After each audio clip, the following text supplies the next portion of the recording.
صباح الفل، نهاركم ابيض. فيديو جديد ان شاء الله. انا دخل عليا زبون جاب لي 4 كراسي بتاع مطعم. كراسي دي اهي، شايفين الكرسي عامل ازاي؟ شايفين الكرسي بيتشكل ازاي؟ دي القعده التانيه اهي بتاع الكرسي التاني، مقوصه خالص يعني كويسين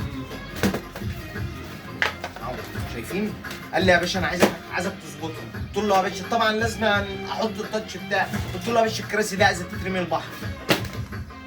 اسكت بقى مفيش.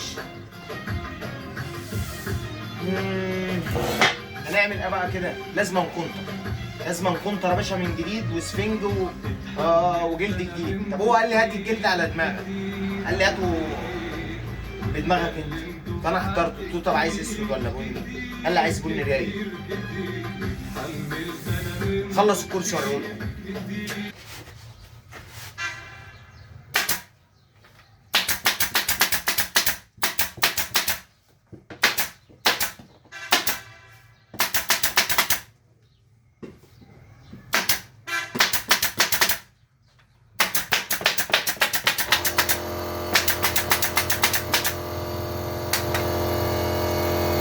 ده الكرسي اهو، ده الكرسي كده بعد ما خلص.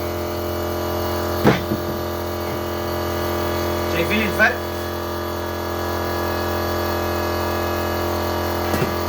فرق فظيع.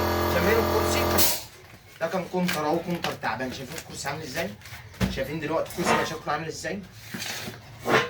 انت قول لي رايك بقى في التعليقات. وده كان فيديو النهارده خدناه سريع كده عشان ده يا جدعان كان شغل النهارده.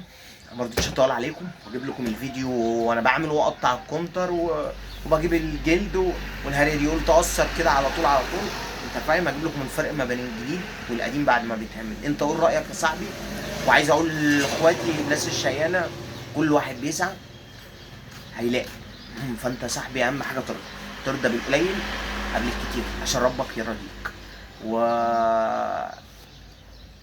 لو انت راجل جدع سيب كومنت حلو وحته لايك عشان نوصل الفيديو 4000 ساعه مشاهده. انا الحمد لله وصلت 1170 مشترك، ناقص لي بس الساعات. يعني لو انت راجل 100 وتمام هتضغط لايك يا صاحبي، تسيب لاخوك كومنت عشان نوصل الفيديو فوق بقى يا صاحبي. نهاركم ابيض.